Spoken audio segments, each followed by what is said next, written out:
উপস্থিত সাংবাদিক ইউনিয়ন ব্রাহ্মণবাড়িয়া আয়োজিত জুলাই আগস্টের গণ অভ্যুত্থানের শোক ও বিজয় বর্ষপূর্তি উপলক্ষে এক অনাড়ম্বর আয়োজন অনুষ্ঠিত হয় ব্রাহ্মণবাড়িয়া জেলা শিল্পকলা একাডেমির মিলনায়তনে। এই আয়োজনে গণ অভ্যুত্থানের শহীদদের বিদেহী আত্মার মাগফেরাত ও আহতদের দ্রুত সুস্থতা কামনায় ভিডিও চিত্র প্রদর্শন, আলোচনা সভা এবং দোয়া মাহফিলের আয়োজন করা হয়।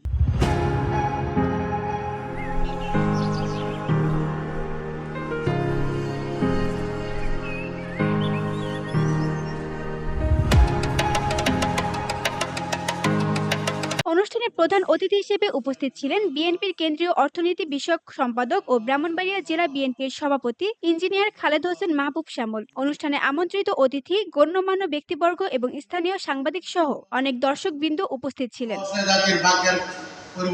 বক্তারা গণ অভ্যুত্থানের ঐতিহাসিক প্রেক্ষাপট তুলে ধরে শহীদদের আত্মত্যাগকে স্মরণ করে এবং আগামী দিনের আন্দোলনে সেই চেতনা ধারণের আহ্বান জানান। POD Bangla news desk. Brahmanbaria জাতীয়তাবাদী